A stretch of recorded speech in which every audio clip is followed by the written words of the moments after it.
highlights. We got kicks, we got scores, we got action, we got roars. It's my specialty. We got drama, we got fun.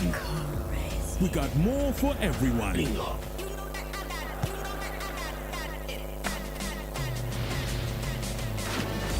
Come get it. Come get with us and stick with us too. And boom, there's an upgrade on us just for you. We got you. More channels, more shows, more reasons to stay. Perfect. For the fam, for the crew, more for you every day. Yeah, mic check. Everything you need to start your year with extra joy. Thank you. DSTV, we've got you all the way.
Biliki, I understand you and Daddy are quite close in class. Yes, I'm close to Brilliant Face. No other things attached to. The guy got here. This guy normally practical. Dino, you have been locked in. Mic check. Driver's side. Come out with your hands up now. Get ready to ignite the sparks of curiosity and adventure. Little Sparks, the ultimate children investigative drama series. Meet AB, Bayo and John, the three young friends who take on the role of amateur detectives, solving mysteries, theft, bullying, and making a positive impact in their estate. With the unique blend of entertainment, education, and social value, Little Sparks is a perfect show for the family. Don't miss Little Sparks. Proudly sponsored by Checkers Custard. You must have the fear of God. But the fear of God is of wisdom. A man slapping the wife and asking the wife, get out, go to hell. If he had the fear of God, he should know slapping the wife is like slapping himself. Somebody sees a thing, comes into a place, looks around and says, no. I mean, we should reorganize things. Things are not moving well. I say, shut up. But you say, shut up. There's no opportunity for, I mean, how will they learn? Tomorrow, when they get into power, when those same youth get into power, they will not want to listen to anybody with a dissenting voice. Exactly. And that will be a conspiracy against progress. Run away from bad companies. Bad companies ruins good morals. There are distractions that will not allow you to achieve the purpose that you intend to achieve. Okay. No matter how much amount of money you have in the bank, I can tell you something, it can destroy the home if there's no time for each other.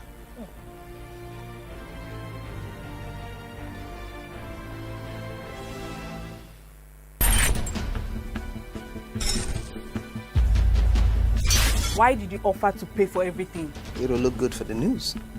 The headline: Bobby Sniper rebuilds home of elderly person. You can't afford to drop the ball now or back out. You know we barely have enough. That's like 4 years of my salary. I do not want a solo career, okay? So drop it. Come back here. Who told you I was done talking to you? It's a super story, a life of strife and sorrows. It's a super story of good food and houses, where the fish drowns.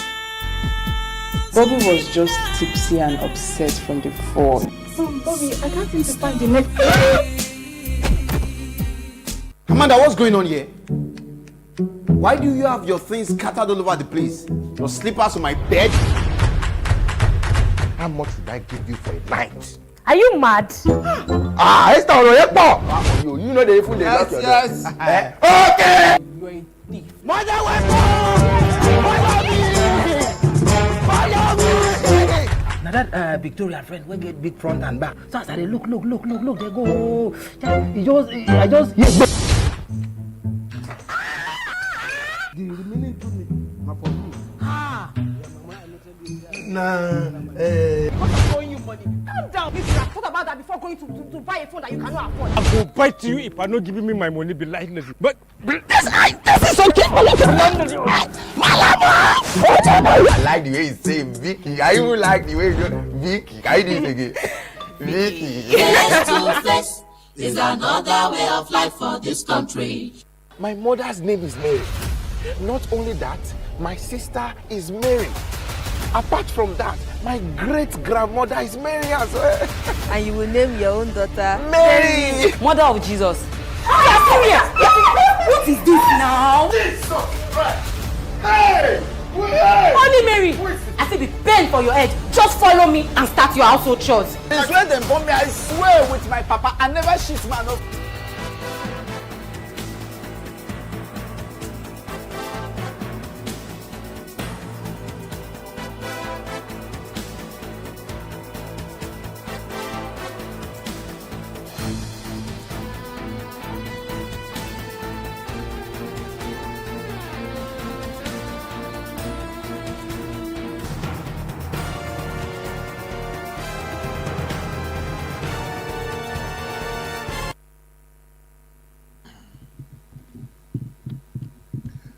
Welcome to Primetime News in the Mitv. I'm Victor Daniels. In the news, the Julius Aburu-led Labour Party LP has expressed confidence that the departure of the 2023 presidential candidate of the party, Peter Obi, will not adversely affect the party's fortunes come 2027. Abure spoke at the party rally at the LP national headquarters in Abuja, and Abure acknowledged Obi's contribution after he joined the party, but insisted that it would be wrong to agree with the narrative that without Obi's influence, there would have been no LP.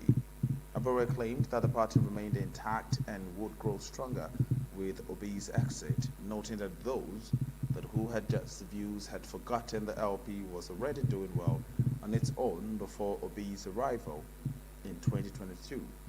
Speaking in a similar vein, Dr. Dati Baba Ahmed said that he has chosen to remain in the party based on principle. He also noted that the LP remains the authentic alternative platforms for Nigeria who truly believe in a better Nigeria. And meanwhile, the LP promised the free tickets for Nigerian youths willing to contest the 2027 polls on the party's platform, in line with its philosophy of social democracy. I have not left Labour Party because I am not satisfied with a coalition of disgruntled politicians who could not even challenge 2023 constitutional breaches. I will not leave Labour Party because of the promise it holds. All major aspirants, and I mean all, I challenge to be shown one, just one, among the major aspirants, only one, that has never been in a ruling party. I am that one. I have never been in a ruling party. The records are there. Like Alex Oti said, I would not like to make reference to Oti because it's not a good example to the party. But recently he said that he's not going to follow Peter Obi to defect because he joined the party before Peter Obi. And that was true. People like Obi can name them. A lot of people joined the party before Peter Obi joined. If you have integrity, if you have character, if you have competence, if you have capacity, and you don't have money, we will give you tickets and campaign for you. And we did it in 2023 general election. I challenge all those who won in the National Assembly today. A lot of them were given free tickets. Yes. Some of them were not having the complete money to pay. Some of them could not print their posters. Staying with politics and in Oyo State, where chieftains of the All Progressive Congress, APC, have made a strong push for Nigerians to back President Bola Ahmed Tinubu for his re-election bid in 2027, saying his administration will improve the economy soon. And one of the APC chieftains, Senator Cecilin Fulari, who made a strong glamour at the mass defection of over 5,000 PDP ADC members in your state to APC. Senator Fulari described the mass defection as a strong endorsement of the leadership of Bola Ahmed Tinubu and the renewed hope agenda, and noting that the APC remains the most credible platform for inclusive governance and sustainable national development. He assured the new members of full integration into the party, stressing the APC in Oyo State has resolved all internal differences and is now united, disciplined and fully focused on grassroots. The mobilization ahead of the 2027 general elections, the Minister of Power, Adebayo Delabu, welcomed Senator Hallelujah and the defectors, describing the decision as timely and courageous, and reaffirmed the APC's commitment to peace, unity, and collective progress in the state.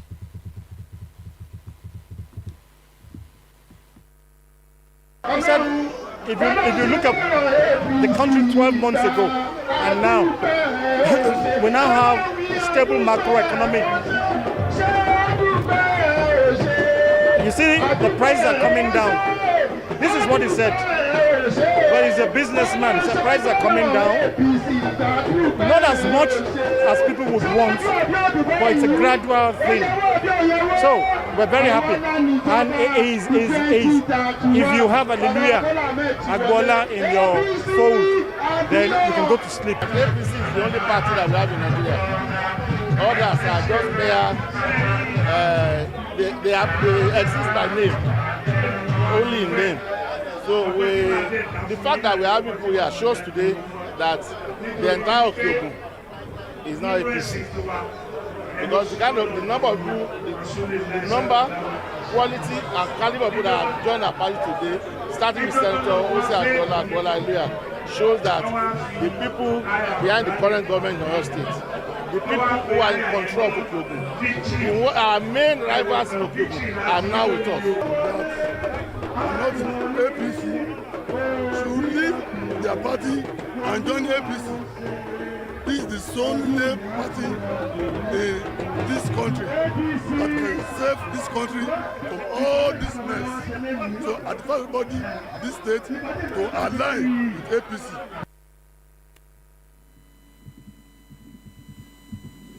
In other developments, the chairman of the Independent National Electoral Commission, Prof. Josh Mupita, SAN, has pledged that the 2027 general election will be free, fair, transparent, and technologically driven, declaring the commission will tolerate no misconduct in the electoral process. Speaking in Lagos at the 2026 induction and strategic retreat of the commission, held from January the 9th till 10th, Amubitin said that INEC was preparing for a rapidly evolving electoral landscape and must rise to the expectations of Nigeria. He thanked INEC staff for the performance in the November 2025 and Anambra State governorship election, calling it a defining moment early in his tenure. Amubitin noted that the road to the 2027 general election would pass through major electoral milestones, including the February 2026 FCT area council election and off-circle governorship polls in Ekiti and Osun State.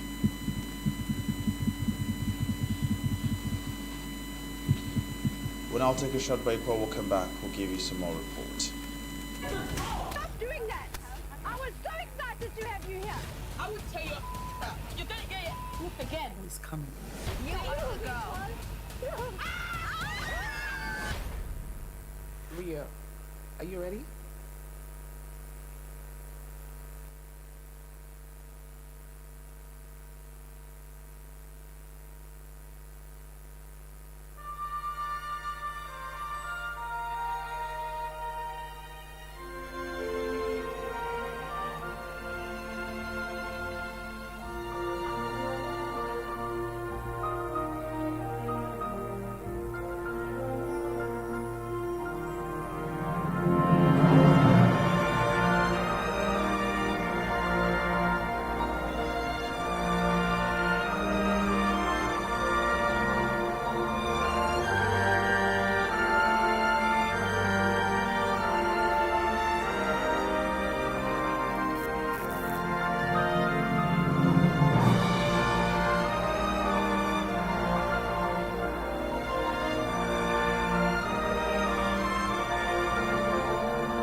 Walking back and away from politics, the Federal High Court in Abuja has admitted a former Attorney General of the Federation and 4E4449, 23 p.m. The Minister of Justice Abubakar Malami, a senior advocate of Nigeria, to bail in the sum of 500 million naira over alleged money laundering charges filed by the federal government. Justice Emeka Nwite, in a ruling, ordered Malami to produce two sureties in like sum, each owing the landed property in Maitama, Sokoro or Gwarimpa areas of Abuja. The court directed the property documents be verified by the Deputy Chief Registrar, while the sureties are to dispose to affidavits of means. The court further ordered Malami to deposit his international passport and other travel documents and barred him from traveling outside the country without the prior permission. He and his sureties were also ordered to submit two recent passport photographs to the court. And pending the perfection of the bail conditions, Justice Nwite ordered that Malami be remanded at the Kuji Correctional Center. And at the time of filing this report, associates and sympathizers of the former minister were reportedly making efforts to meet the bail requirements. Justice Nwite further fixed February 17th for the commencement of trial. The same bail conditions were also granted to Malami's son, Abdulaziz Malami, and an employee of Rahmaniya Properties Limited, and Haja Sabi Bashir, who are the co-defendants in the case. Well, we are comfortable with the bail conditions, and we are hopeful that within a reasonable time, we'll fulfill those bail conditions, and the defendants will be released and prepare for their defense. Yes. Well, on the issue of self-recognizance, it's actually in respect of the first defendant. Well, we are not disappointed about that.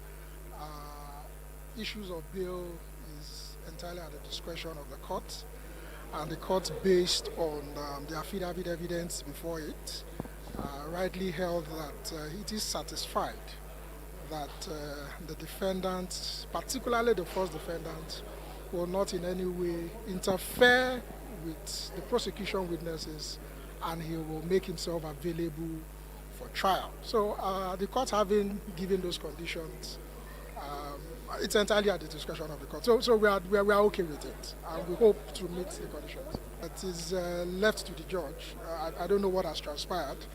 We as lawyers have simply just presented our case, argued our case, and the court in its wisdom have delivered a considered ruling. So of course the judge has the right to say what he said, based on whatever may have or whatever he may have experienced.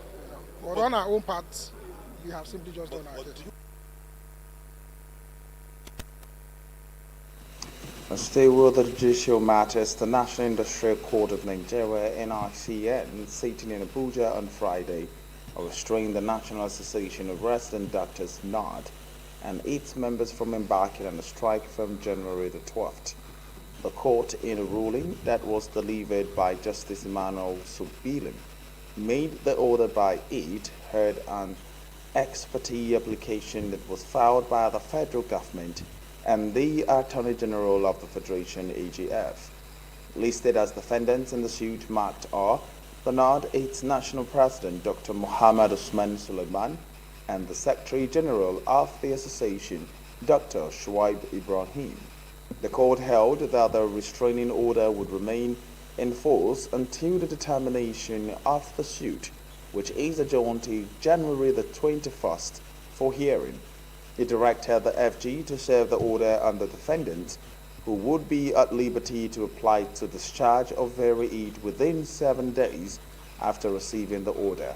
The court said it took into consideration the submission of the federal government's team of lawyers led by the Director of Civil Legislature Litigation, Ministry of Justice, Maimuno Lami Shiro, as well as the affidavit of urgency, the affidavit in support, and the annexures attached to the ex parte motion. The 2026 Armed Forces Celebration and Remembrance Day, dedicated Jumat service, took place on Friday at the Lagos Secretariat Community Central Mosque in Alausa, Ikeja, Lagos. The solemn ceremony was organized by the Lagos State Ministry of Home Affairs of Honor Nigerians Fallen Heroes, while also celebrating the courage, dedication, and service of the current members of the Nigerian Armed Forces. Bringing together government officials, religious leaders, traditional rulers, and representatives of the armed forces in a spirit of unity and reflection. The Jumat service was dedicated to remembering officers and soldiers who laid down their lives in defense of the nation, as well as recognizing those currently serving and protecting the peace and security of the state and the country at large. The special prayers were offered at the Jumat service for the fallen heroes, their families, and servant personnel who continue to face security challenges across different parts of Nigeria. The Deputy Governor of Lagos State, Dr. Kadri Bafemi Amzat, stressed that the empowerment of widows and wives and armed forces personnel was essential, acknowledging the emotional and social burdens that they bear. He offered prayers for the families and spouses of armed forces personnel, noting that their situation requires strength, patience, and continued support. Former Vice President of the country, Professor Yemi Osinbajo, when he was saying that it is Christianity that gave civilization to Europe, he was saying it, he was quoting it. But have you forgotten the civilization of Egypt? It used to be that Muslim countries are not developed, but is Saudi Arabia not developed? Is Dubai not developed? Is Qatar not developed? So why is it that we cannot project all these positive things about our religion? And I think that our Muslim leaders must start talking about this. Allah will continue to protect you and be with you. Allah will guide you and give you more wisdom to do all the justice, to all the laws that will make progress to our state. We appreciate you like all the time whenever you call on you. Not only that we come for the celebration, we know in the state also, whenever we call on you, you always be with us. You give us support all the time. Which is to the effect that the business of security of a country is a collective responsibility. The duty of facing communal security challenges is the duty of all, and that is not restricted to the men and women who put on one uniform color or the other.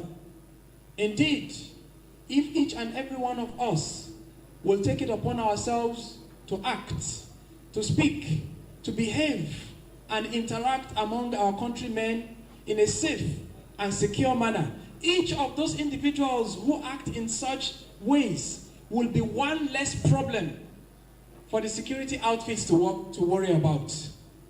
For every God-fearing, law-abiding citizen of a country, that is one less potential criminal for the Nigerian police to worry about. For every responsible citizen of the country who practice our jobs, our faith, and otherwise our endeavors in a safe and secure manner, that is one less area.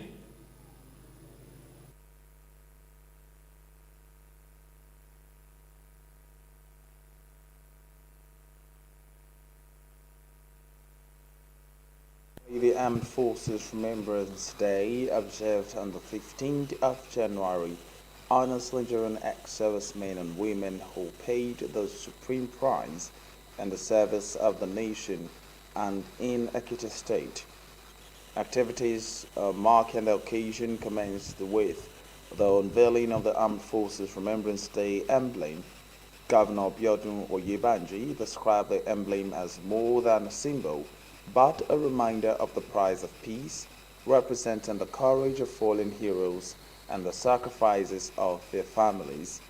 The governor, represented by the Secretary to the State Government, Professor Habibat Adubiaro, assured serving and retired military personnel of his administration's commitment to their welfare and commended security agencies for sustaining peace in the state.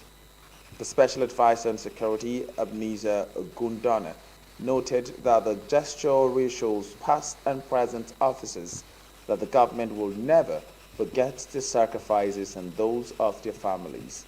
The head of service, Dr. Folakemi Olomojobi, and chairman of the Nigerian Legion in Ekiti State, Colonel Atoki Abdul Razak, retired, also commended the state government for its support. We all owe a debt that can never be fully repaid to our fallen heroes. But we can honor them, support their families, stand with the veterans who once stood for us, and we can build a nation worthy of their sacrifices. The emblem launch is an avenue for every citizen to recognize the need to embrace peace and tranquility, exhibit love towards one another, and encourage progressiveness rather than violence, development rather than banditry. We have a duty to secure the society by joining efforts with the gallant soldiers for a peaceful society. On behalf of the Nigerian Legion, I wish to appeal to those that may wish to make pledge for the emblem launch to please please make sure that they redeem the pledge. We have some laudable plan for our widows and next of kins, and this will enable us to meet up with our aspiration. Forget the historical trajectory of our great country, as this propels us more to fight against all forms of insurgencies and the need to maintain and sustain peaceful coexistence in our environment. We all must sacrifice. We must remain committed to the growth of our state and ensure that we promote unity and brotherly love rather than embracing any acts capable of truncating the peace and stability of our state, of our nation. To the celebrants of today, the armed forces veterans and their families, you deserve our praise, our appreciation, our support, not only once a year, but at every slightest opportunity. The price for peace is unquantifiable and is paid on a daily basis. The Nigerian Legion demands to be particularly appreciated for a job well done at all times. So the fallen heroes, we deem it necessary to actually honor them. The heroes they left behind, some of them are old and they couldn't do anything. So occasion like this, when we celebrate them, they are happy. And those who are still in the service too will be happy that even when they leave the service, they will continue to honor them on a yearly basis for the service they have rendered to the nation.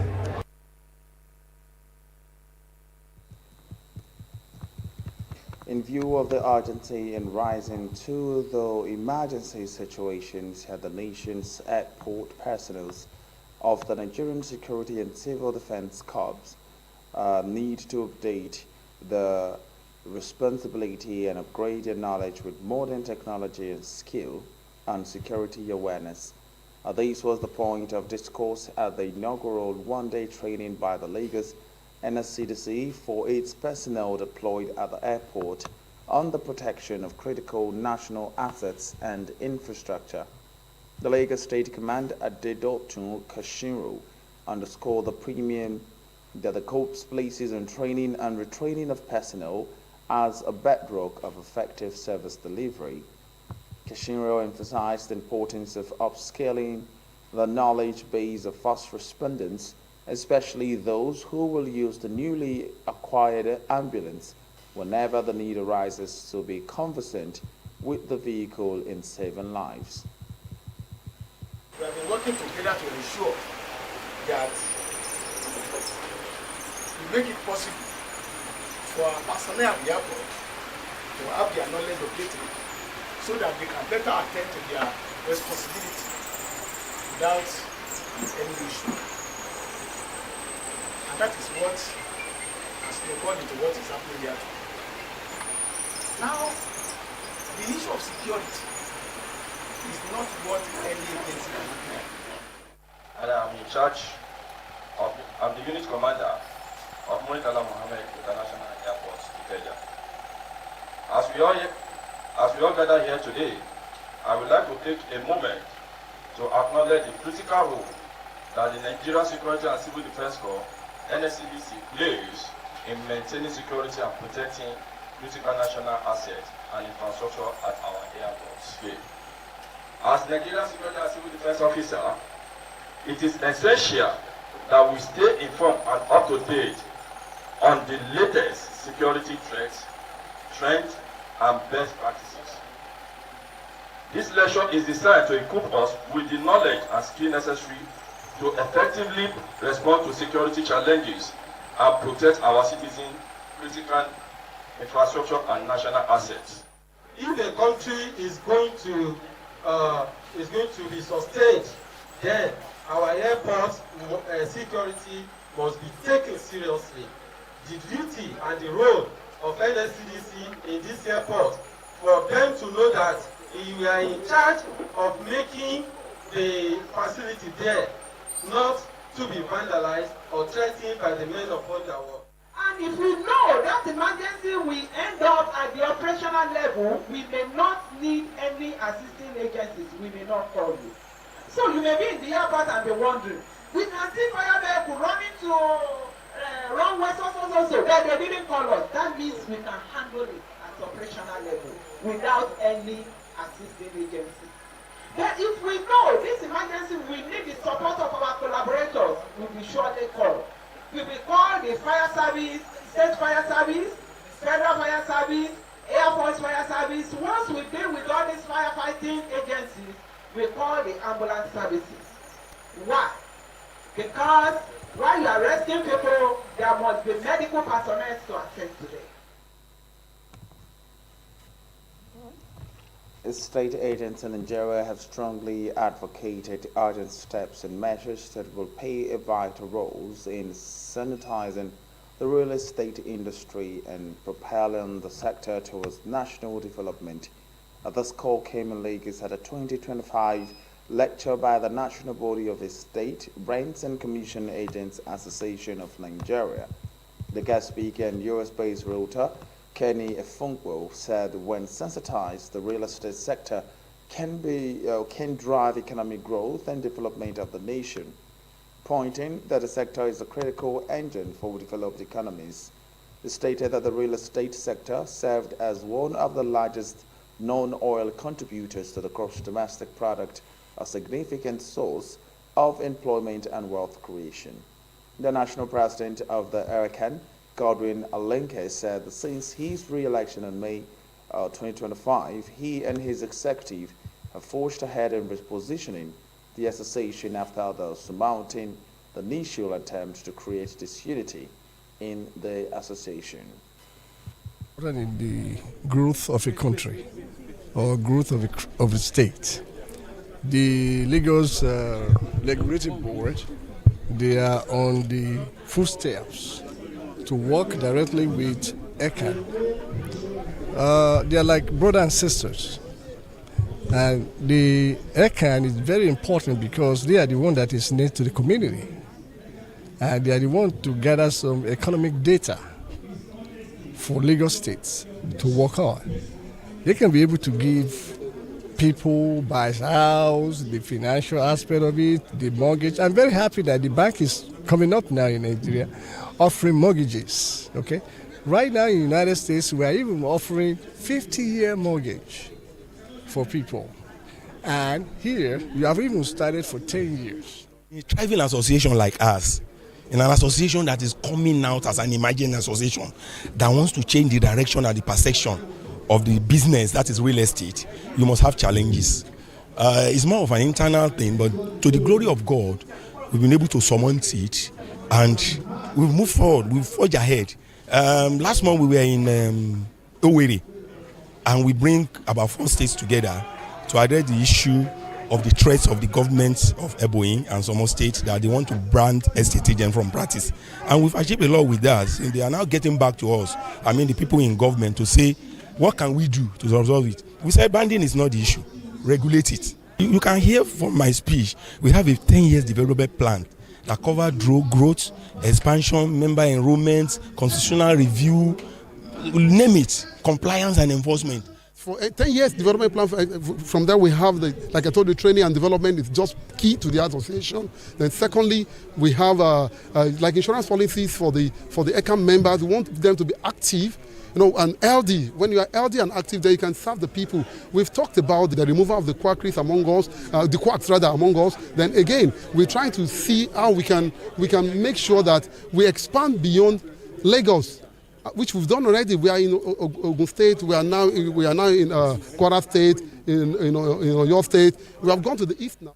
Our association, ECAN, is doing great exploits in terms of is moving the real estate sector in Nigeria and repositioning the association to meet the demands of the people and know the value of the association towards the service delivery in terms of real estate services. We are up and doing, and we are one of the best associations that you can sort our services and will deliver the services that will to put your mind at rest. So in terms that we want ECAN to be a household name in Nigeria.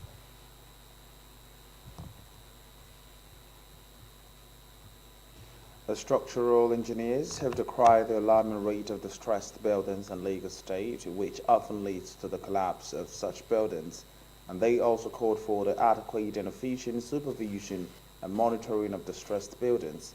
And in an interview with Mitv News in Lagos, the chairman of the Nigerian Institution of Structural Engineers, Antonio Okoye, said the Lagos State government has the capability to monitor distressed building spread across the state but lacks the capacity to do so.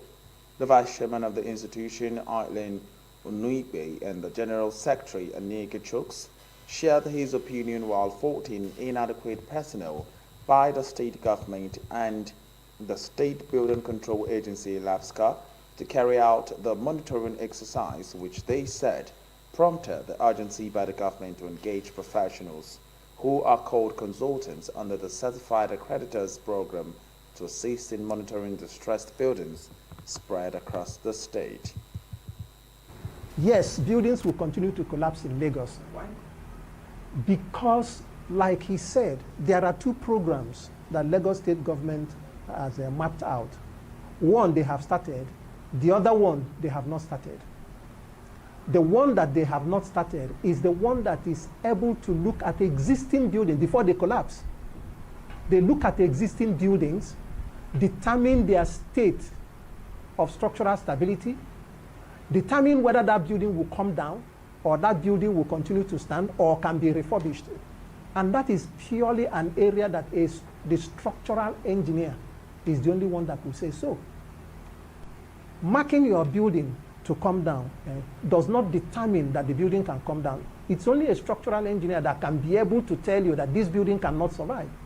That professionals who are practicing are now being included.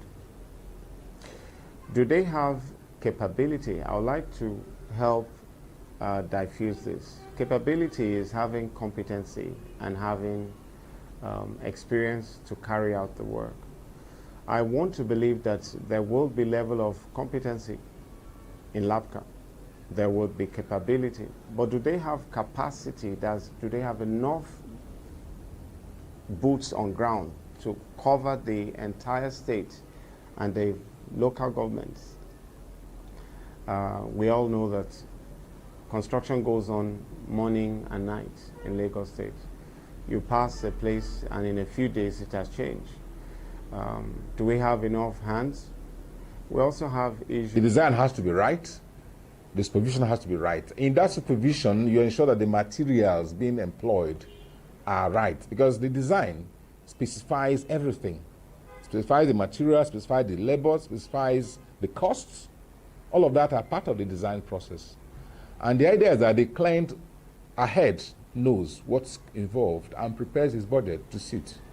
And then he engages the right man, the structural engineer, to check the structures, because a lot of times the problem comes from the structures, either the design or the construction, like I said earlier on. So if you design it very well, and the man who is building is not being monitored or does not have the capacity to build it properly as designed, then you could have the same problem. So when we have a lot of collapses in Lagos, it's basically a lot of times because some of these processes were not followed rigorously during the construction process, during the design and construction process.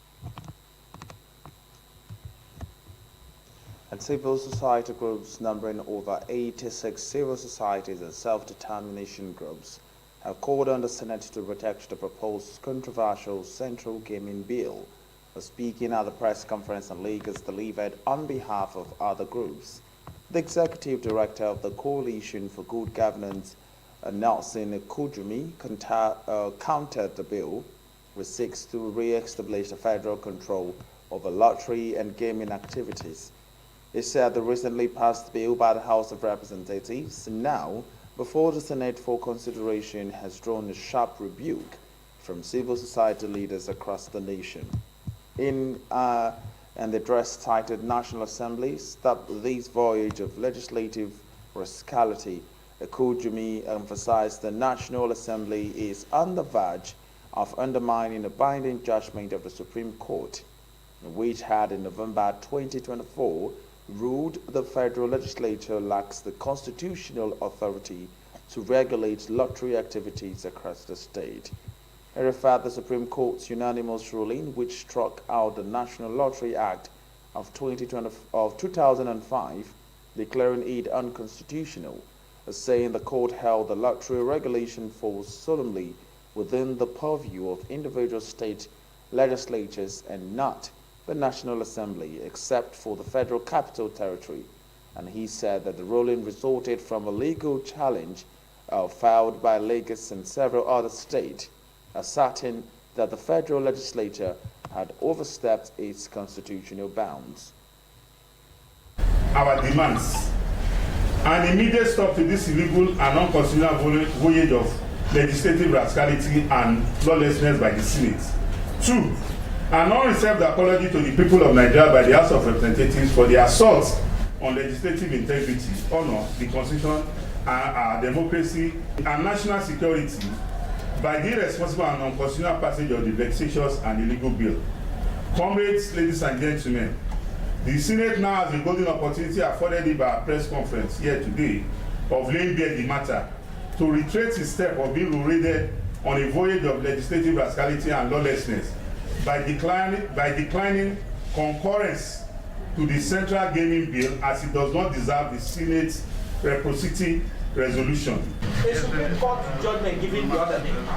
Now, the civil society themselves have the duty, and the populace have the duty to monitor both the legislature and the executive. In this regard, the legislature is overstepping its bounds. So any responsible civil society organization must point out that infraction. And that's it on the local news. We'll now take a short break. While we'll come back, we'll give you some stories in the foreign scene.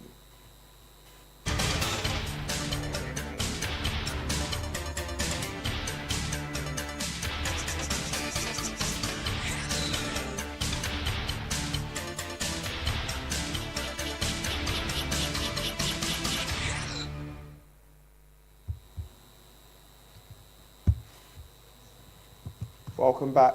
In the foreign scene, the Venezuelan government has started releasing detainees considered political prisoners by human rights groups in what officials described as a goodwill gesture.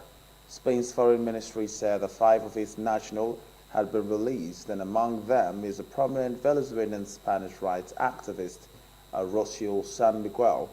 Her family confirmed to the U.S. media. The move comes after the U.S. seized the Venezuelan President Nicolas Maduro in a raid on the capital, Caracas, on Saturday to face drug trafficking charges in New York City. The U.S. President Donald Trump wrote on Truth Social that he released on political prisoners, which has been a long-held U.S. demand, was a very important and smart gesture from Venezuela. Trump added that Venezuela released the prisoners as a sign of seeking peace as a result, and he had cancelled the previously expected second wave of attacks on the country. And in the meantime, the United States President Donald Trump has said that he has cancelled a second wave of attacks in Venezuela following a cooperation from the South American nation. The president said on Friday that Venezuela was releasing a large number of political prisoners as a sign of seeking peace following last week's U.S. military operation to abduct President Nicolas Maduro.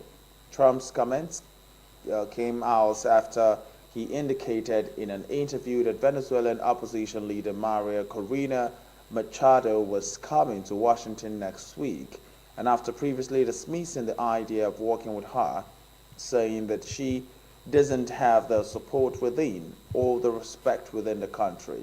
The Republican president, however, has said that the U.S. was getting along very well with the Venezuelan government led by the acting interim president Delcy Rodriguez, and has said that her government remains in charge with the state-run oil firm, saying that only that it was in negotiation with the United States on oil sales.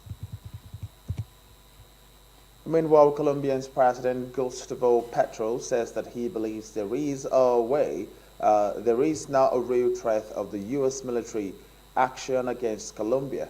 And after the U.S. President Donald Trump threatened Colombia with the military action, Petro said that the United States is treating other nations as part of the U.S. empire, pointing out that the U.S. risks transforming from dominating the world to becoming isolated from the world.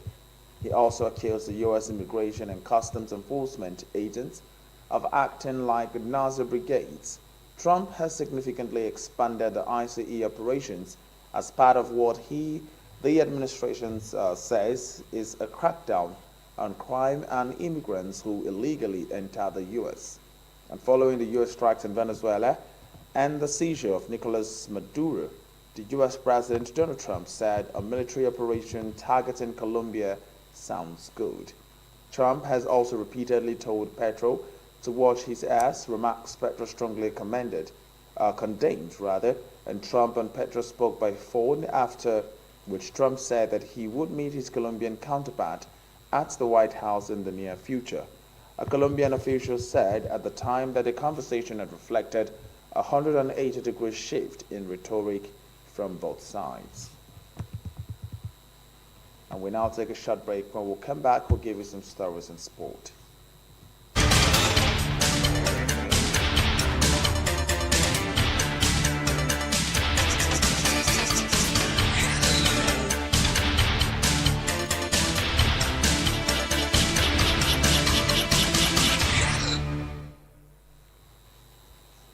Welcome back in sport. Senegal have become the first team to book their place in the semi-finals of the 2025 African Cup of Nations AFCON after they defeated Mali 1-0 at the Tangier Grand Stadium on Friday.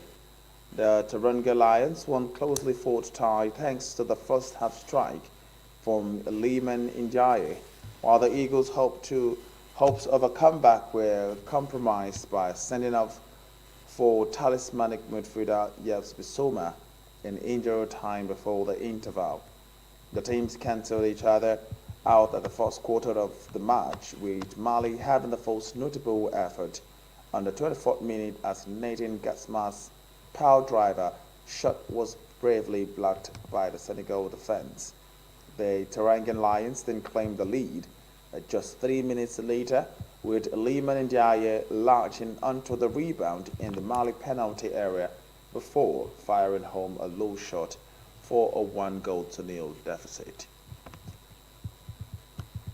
The former chairman of the Gombe Football Association, Ahmed Shoaib Garo Gombe, has called on Super Eagles players to demonstrate patriotism, discipline and professionalism ahead of the crucial encounter against Algeria. Speaking to the journalists in Abuja, the two-time former chairman of the Gombe United FC cautioned the players against selfish behavior and actions capable of bringing embarrassment to Nigeria on the continental stage, condemning reports of training boycotts by some players over bonuses and outstanding allowances at the ongoing African Cup of Nations in Morocco. Gara Gombe described such action as unpatriotic, emphasizing that representing Nigeria requires sacrifice, discipline, and a deep sense of respect for national pride. He stressed that players should place national honors above personal interest, particularly at a time when the country's image is under intense global media attention, adding that several top African footballers represent their countries without attaching financial conditions to their participation. The former football administrator warned that protests at this critical stage of the competition could distract the team and negatively affect their focus and performance against Algeria. Bukayo Saka has agreed to terms on a new 5-year deal with Arsenal, extending his stay at the Emirates until the summer of 2031, with the Premier League leaders keen to reward the Whitesman form, and Saka's current contract runs until 2027, and so the Gunners were under no real pressure to tie Saka down in the North London. Saka has grown into one of the Arsenal's most consistent performers since he made his debut for the North London side in 2018. And in the time since, the 24-year-old has established himself as one of the Gunners' most important players, and the club are keen to build a team around the English winger. The Arsenal star has scored 4 goals and provided an additional 3 assists